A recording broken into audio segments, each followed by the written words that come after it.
Chapter 3. Of Mr. Booker T. Washington and Others. From birth till death enslaved, in word, in deed, unmanned. Hereditary bondsman. Know ye not who would be free themselves must strike the blow? Byron. Easily the most striking thing in the history of the American Negro since 1876 is the ascendancy of Mr. Booker T. Washington. It began at the time when war memories and ideals were rapidly passing, a day of astonishing commercial development was dawning, a sense of doubt and hesitation overtook the freedmen's sons. Then it was that his leading began. Mr. Washington came, with a simple definite program, at the psychological moment when the nation was a little ashamed of having bestowed so much sentiment on Negroes, and was concentrating its energies on dollars. His program of industrial education, conciliation of the South, and submission and silence as to civil and political rights, was not wholly original. The free Negroes from 1830 up to wartime had striven to build industrial schools, and the American Missionary Association had from the first taught various trades, and Price and others had sought a way of honorable alliance with the best of the Southerners. But Mr. Washington first indissolubly linked these things. He put enthusiasm, unlimited energy, and perfect faith into his program and changed it from a bypath into a veritable way of life. And the tale of the methods by which he did this is a fascinating study of human life. It startled the nation to hear a Negro advocating such a program after many decades of bitter complaint. It startled and won the applause of the South. It interested and won the admiration of the North. And after a confused murmur of protest, it silenced if it did not convert the Negroes themselves. To gain the sympathy and cooperation of the various elements comprising the white South was Mr. Washington's first task, and this, at the time Tuskegee was founded, seemed, for a black man, well nigh impossible. And yet 10 years later it was done in the words spoken at Atlanta. In all things purely social we can be as separate as the 5 fingers, and yet one as the hand in all things essential to mutual progress. This Atlanta Compromise is by all odds the most notable thing in Mr. Washington's career. The South interpreted it in different ways. The Radicals received it as a complete surrender of the demand for civil and political equality, the Conservatives as a generously conceived working basis for mutual understanding. So both approved it, and today its author is certainly the most distinguished Southerner since Jefferson Davis, and the one with the largest personal following. Next to this achievement comes Mr. Washington's work in gaining place and consideration in the North. Others less shrewd and tactful had formerly essayed to sit on these two stools and had fallen between them, but as Mr. Washington knew the heart of the South from birth and training, so by singular insight he intuitively grasped the spirit of the age which was dominating the North. And so thoroughly did he learn the speech and thought of triumphant commercialism and the ideals of material prosperity, that the picture of a lone black boy poring over a French grammar amid the weeds and dirt of a neglected home soon seemed to him the acme of absurdities. One wonders what Socrates and St. Francis of Assisi would say to this. And yet this very singleness of vision and thorough oneness with his age is a mark of the successful man. It is as though nature must needs make men narrow in order to give them force. So Mr. Washington's cult has gained unquestioning followers, his work has wonderfully prospered, his friends are legion, and his enemies are confounded. Today he stands as the one recognized spokesman of his 10 million fellows, and one of the most notable figures in a nation of 70 millions. One hesitates, therefore, to criticize a life which, beginning with so little, has done so much. And yet the time has come when one may speak in all sincerity and utter courtesy of the mistakes and shortcomings of Mr. Washington's career, as well as of his triumphs, without being thought captious or envious, and without forgetting that it is easier to do ill than well in the world. The criticism that has hitherto met Mr. Washington has not always been of this broad character. In the South especially has he had to walk warily to avoid the harshest judgments, and naturally so, for he is dealing with the one subject of deepest sensitiveness to that section.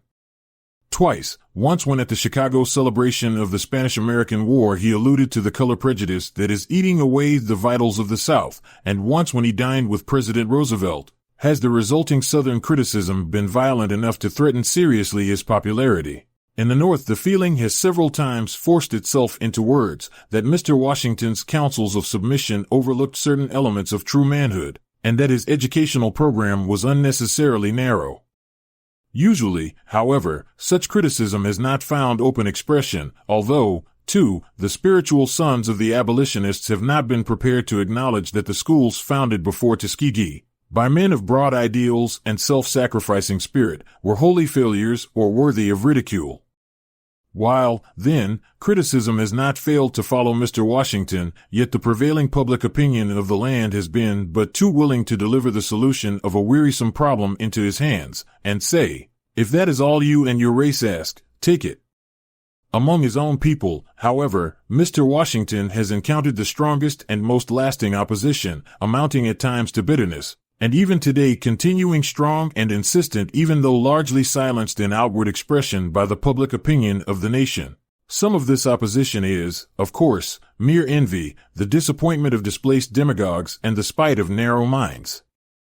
But aside from this, there is among educated and thoughtful colored men in all parts of the land a feeling of deep regret, sorrow, and apprehension at the wide currency and ascendancy which some of Mr. Washington's theories have gained. These same men admire his sincerity of purpose, and are willing to forgive much to honest endeavor which is doing something worth the doing.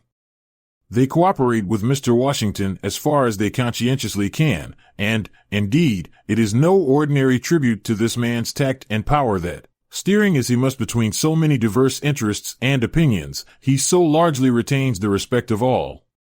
But the hushing of the criticism of honest opponents is a dangerous thing. It leads some of the best of the critics to unfortunate silence and paralysis of effort, and others to burst into speech so passionately and intemperately as to lose listeners. Honest and earnest criticism from those whose interests are most nearly touched, criticism of writers by readers, this is the soul of democracy and the safeguard of modern society. If the best of the American Negroes receive by outer pressure a leader whom they had not recognized before, manifestly there is here a certain palpable gain. Yet there is also irreparable loss, a loss of that peculiarly valuable education which a group receives when by search and criticism it finds and commissions its own leaders. The way in which this is done is at once the most elementary and the nicest problem of social growth. History is but the record of such group leadership, and yet how infinitely changeful is its type and character. And of all types and kinds, what can be more instructive than the leadership of a group within a group, that curious double movement where real progress may be negative and actual advance be relative retrogression? All this is the social student's inspiration and despair. Now in the past the American Negro has had instructive experience in the choosing of group leaders, founding thus a peculiar dynasty which in the light of present conditions is worth while studying. When sticks and stones and beasts form the sole environment of a people, their attitude is largely one of determined opposition to and conquest of natural forces. But when to earth and brute is added an environment of men and ideas, then the attitude of the imprisoned group may take three main forms: a feeling of revolt and revenge, an attempt to adjust all thought and action to the will of the greater group, or, finally, a determined effort at self-realization and self-development despite environing opinion. The influence of all of these attitudes at various times can be traced in the history of the American Negro and in the evolution of his successive leaders. Before 1750, while the fire of African freedom still burned in the veins of the slaves, there was in all leadership or attempted leadership but the one motive of revolt and revenge, typified in the terrible Maroons, the Danish blacks, and Cato of Stono, and veiling all the Americas in fear of insurrection. The liberalizing tendencies of the latter half of the 18th century brought, along with kindlier relations between black and white, thoughts of ultimate adjustment and assimilation. Such aspiration was especially voiced in the earnest songs of Phyllis, in the martyrdom of Attucks, the fighting of Salem and Poor, the intellectual accomplishments of Banneker and Derham, and the political demands of the Cuffs. Stern financial and social stress after the war cooled much of the previous humanitarian ardor. The disappointment and impatience of the Negroes at the persistence of slavery and serfdom voiced itself in two movements. The slaves in the South, aroused undoubtedly by vague rumors of the Haitian revolt, made three fierce attempts at insurrection: in 1800 under Gabriel in Virginia, in 1822 under Vesey in Carolina, and in 1831 again in Virginia under the terrible Nat Turner. In the Free States, on the other hand, a new and curious attempt at self-development was made. In Philadelphia and New York, color prescription led to a withdrawal of Negro communicants from white churches and the formation of a peculiar socio-religious institution among the Negroes known as the African Church, an organization still living and controlling in its various branches over 1 million of men. Walker's wild appeal against the trend of the times showed how the world was changing after the coming of the cotton gin. By 1830, slavery seemed hopelessly fastened on the South, and the slaves thoroughly cowed into submission. The free Negroes of the North, inspired by the mulatto immigrants from the West Indies, began to change the basis of their demands. They recognized the slavery of slaves, but insisted that they themselves were freemen, and sought assimilation and amalgamation with the nation on the same terms with other men. Thus, Fortin and Purvis of Philadelphia, Shadd of Wilmington, DuBois of New Haven, Barbados of Boston, and others, strove singly and together as men, they said, not as slaves, as people of color, not as Negroes. The trend of the times, however, refused them recognition save in individual and exceptional cases, considered them as one with all the despised blacks, and they soon found themselves striving to keep even the rights they formerly had of voting and working and moving as freemen. Schemes of migration and colonization arose among them, but these they refused to entertain, and they eventually turned to the abolition movement as a final refuge. Here, led by Ramond, Nell, Wells Brown, and Douglass, a new period of self-assertion and self-development dawned. To be sure, ultimate freedom and assimilation was the ideal before the leaders, but the assertion of the manhood rights of the Negro by himself was the main reliance, and John Brown's raid was the extreme of its logic. After the war and emancipation, the great form of Frederick Douglass, the greatest of American Negro leaders, still led the host. Self-assertion, especially in political lines, was the main program, and behind Douglass came Eliot, Bruce, and Langston, and the Reconstruction politicians, and, less conspicuous but of greater social significance, Alexander Crummell and Bishop Daniel Payne. Then came the Revolution of 1876, the suppression of the Negro votes, the changing and shifting of ideals, and the seeking of new lights in the great night. Douglass, in his old age, still bravely stood for the ideals of his early manhood, ultimate assimilation through self-assertion, and on no other terms. For a time Price arose as a new leader, destined, it seemed, not to give up, but to restate the old ideals in a form less repugnant to the white South. But he passed away in his prime. Then came the new leader. Nearly all the former ones had become leaders by the silent suffrage of their fellows, had sought to lead their own people alone, and were usually, save Douglass, little known outside their race. But Booker T. Washington arose as essentially the leader not of one race but of two, a compromiser between the South, the North, and the Negro. Naturally, the Negroes resented, at first bitterly, signs of compromise which surrendered their civil and political rights, even though this was to be exchanged for larger chances of economic development. The rich and dominating North, however, was not only weary of the race problem, but was investing largely in Southern enterprises and welcomed any method of peaceful cooperation.